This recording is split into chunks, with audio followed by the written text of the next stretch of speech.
Hey guys, welcome back to the channel. So today I got a good one.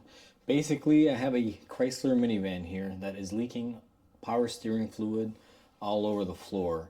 Now, if you have any one of these cars, now these cars can be Chrysler Town and Countries, they could be Dodge Grand Caravans or Caravans. If they have an oil cooler here in the middle, 99% of them always exhibit some sort of leak from here for the power steering. Now, these cars have been known to have other issues like rack and pinions and faulty power steering pumps, but in this case, the particular leak that we're looking at is coming from here. Okay, guys, so we are underneath the car, and I don't know if you guys can see that, but basically, there's a hole in the power steering cooler line, and basically, that's why she's leaking all her fluid out. Okay, guys, so the first step that I'm going to do basically is I'm going to cut off my ends here. Now, these usually cut pretty quick. They're just aluminum. Also depends on your tool. And what I'm also trying to do is I'm trying to collapse the hose in there before I cut it, so that way we don't have a bunch of fluid leaking out. Now, that's going to leak a little bit until it pretty much fully empties out. So once you do that, essentially we're going to have to remove these lines right here. Now, these lines come off fairly easy. I'll try to get you guys in there here, but the camera may be a little bit shaky. But let me essentially show you. The lines run right up there, and you can see they are attached with those two clamps right there. So we're going to go ahead and remove those. Now, the kit that we bought is a pretty good kit. Let me get you guys over to the bench here and show you. So essentially, you have your cooler, which is this. It comes with a length of hose, so you can adapt it, and basically you get your hardware, which will hold it, your padding for the holder, your clips, and you get 4 of these hoses, or hose clamps I should say. Alright guys, so I'm taking my hose clamp pliers. These are special pliers. As you guys can see, they got grooves cut out for these spring clamps that are used on these systems. So what we're going to do is first of all get our light in there so we can see a lot better. Hopefully you guys can see. And essentially what you're going to want to do is kind of pull on your hoses to kind of get them opened up. And then you're going to want to basically grab them. Let me see here. I don't know how well you guys can pick this up. Basically, we'll grab the clamp and you basically pull it off. And once you pull it off, you should be able to get your line off. I like to twist and turn these as they come off. They can be a little bit difficult. This one is just kind of turning in there, so what I'm going to opt to do, just to save a little bit of time, is let me pull on it with my side cutters here. Now I'm going to be replacing this hose, guys, and I'll show you why here in a second, why we're doing 2 new hoses on this. So as you guys can see, just rock it back and forth and it comes off. Now, a lot of people might be wondering, why am I replacing the hose? And I'll link it in the intro here, but let me find why. It was right here. So I don't know how well the camera's gonna pick it up, but this basically has a fine pinhole here, and it's basically leaking fluid out. So I'm gonna opt to replace both of these lines. So what I'm gonna do is I'm gonna go ahead and remove both lines, guys. I'm gonna go ahead and do that off camera just because it's basically the same exact process like you just saw me do. Okay guys, so now that I basically have removed both of the lines, you can see it's basically dripping and there are no lines there. What I'm gonna go ahead and do is want to push this up. Now be careful because you can cut yourself fairly easy here. This is why I have gloves on. So the reason why I'm pushing this back is, if you guys can see, this bracket comes with the factory cooler. However, the factory cooler is not available, so that's why we're going with the aftermarket option. So what I'm doing basically is just pushing it up, because the way I'm going to be doing this, I'm going to be mounting my new cooler to the old cooler. Now, the way that you do this is quite simple. The kit comes with these.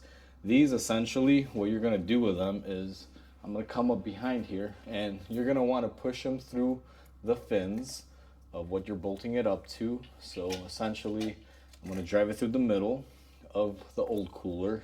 I don't know how well you guys can see them poking out on the other end, but that's basically what you're going to want to do with these. And then to space it in between, the kit comes with these little foam pads basically. So the way these work, guys, is you just basically push it through here. Now, these can be a little difficult, but you just basically push it through. Now, the reason why you want to use these is because they'll help cause the friction to kind of go down. Basically, it's just a foam pad, so you're not going to have any friction issues with this. So let me go ahead and install this other one here. So there you go. Alrighty, so now that we've done that, what you're going to want to do is grab your new cooler. So here's my cooler, and you're going to want to grab the lockers. Now this is what will hold the new cooler in, and you can see that on the other side they have these little teeth that grab and they won't hurt it. So what you're going to want to do now essentially is figure out your spacing.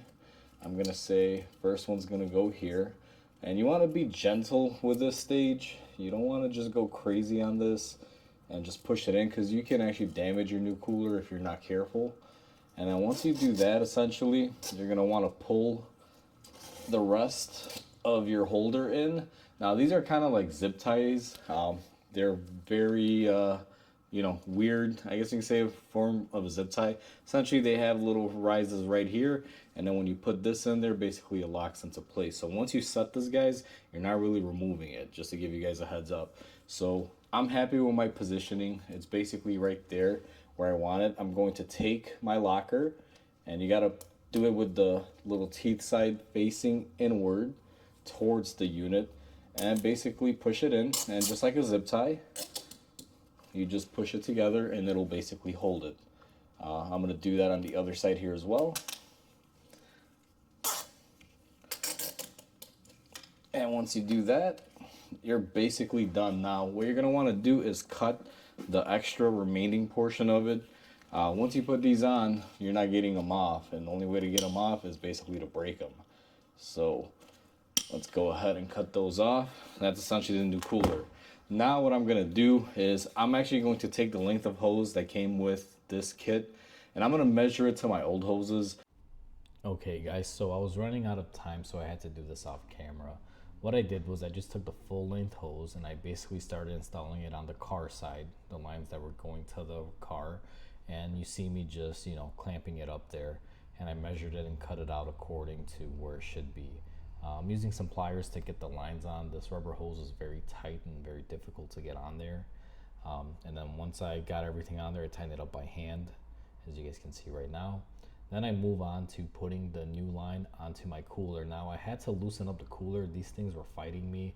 That bottom one particularly, you'll see me struggling with it here. Eventually I had to get some silicone spray, spray it on there to get it to go on. I got it on there just to the point where I was good. I had enough to clamp down on it because it was being very difficult. But once I did that, essentially, I go ahead and I tighten everything down, and I tighten back my cooler over there, and it's basically done. Okay guys, so as you guys just saw the time lapse of me installing it, I chose to do a time lapse because it's very difficult to get in here and show you guys. I'll kind of, do a voiceover when you see the time lapse. But essentially what I did was, connect the hoses here, measured them on the actual unit, cut them to length. Then I went ahead and I removed these two bolts to give me enough swing room to be able to get my lines in there. And this bottom line was fighting me. I tried multiple times, but basically that's the farthest it goes in there. It's about a 1/4 inch, out more than the upper line, but it has a nice solid standing on there. So that's essentially how you do the power steering cooler on these guys. The next step in this is basically to throw some oil up top and flush out the system.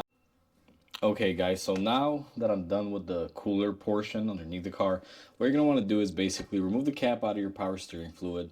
Now essentially this system takes ATF, and the way you want to do this essentially is, because now the system is dry, so we're going to have air inside the system, you're going to want to go ahead and fill up the system. Now I say fill it up as much as you could, but you want to be careful not to overfill it, because if you overfill it, you got to have the means to be able to remove the fluid out of there. So what I generally do, even though I have the means to get the fluid out, is I'll fill it up and I'll leave a little bit of room. I won't go all the way to the top.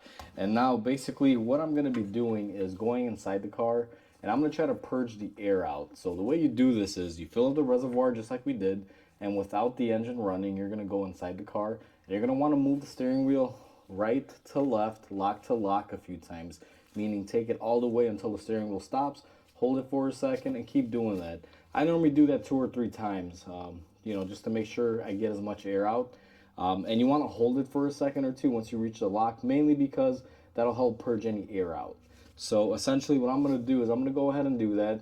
I'm probably going to reposition the camera so you guys can see me doing that. I would like to have you over the reservoir so you can see the bubbling coming out of there, but you know, unfortunately I don't have that set up to be able to leave the camera up top. So let me get you guys set up and you'll see me basically doing the bleeding process.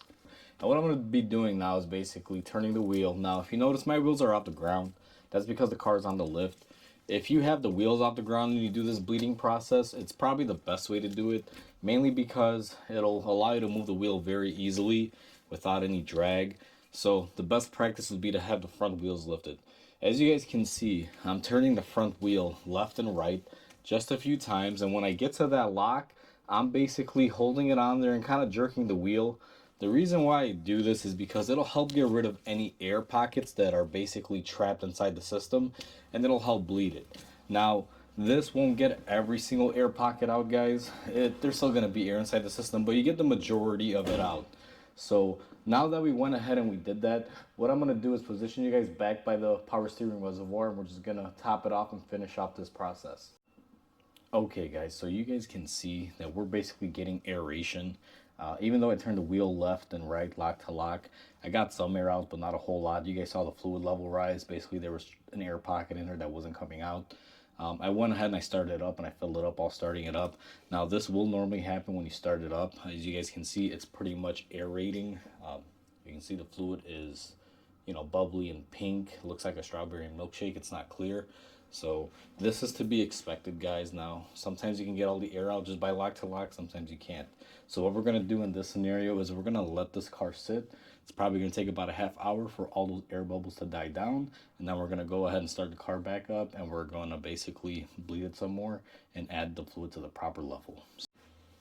Okay, guys. So I've waited about 10 minutes. My fluid basically stopped aerating. What I had to do a few times is basically start the car up. It would aerate, get as much air out, fill it up a little bit. I will let the bubbles dissipate, and basically, you know, that's what I did. It took a total of 3 times, so I did it twice with you guys on the camera, and I did it this last time just, you know, by myself. I figured don't want to film a repetitive thing back and forth. So now that everything is pretty much aerated and it's bled out, the next stage is basically to just put the cap on and clean up the area. Now, you saw I made a really big mess here. It got up underneath the intake and everything, so I'm going to degrease the whole engine for this guy. Plus, I also just did the cooler on this car, so I'm going to be cleaning the bottom end too. You know, you guys saw it was all oily. So, essentially, I'm going to cut the video here, because after this, basically what you're going to do is basically clean up your mess, top off your fluid to the full mark. And that's basically it. You know, just make sure you have no other leaks or anything, and that'll pretty much be the end of that. Hopefully you guys enjoyed the video, and if you plan on doing this, hopefully this helps you out. What I want to say is please comment, like, and subscribe. It'll definitely help my channel grow so I can make more awesome content for you guys, and I really appreciate it, because without you guys I wouldn't be here making videos. So I really appreciate the love and support that you guys give me. So with that said, I want to say thanks for watching, and I'll catch you guys on the next repair or the quick tip video, whichever one comes first. So you guys have a great day. I'll catch you on the next one.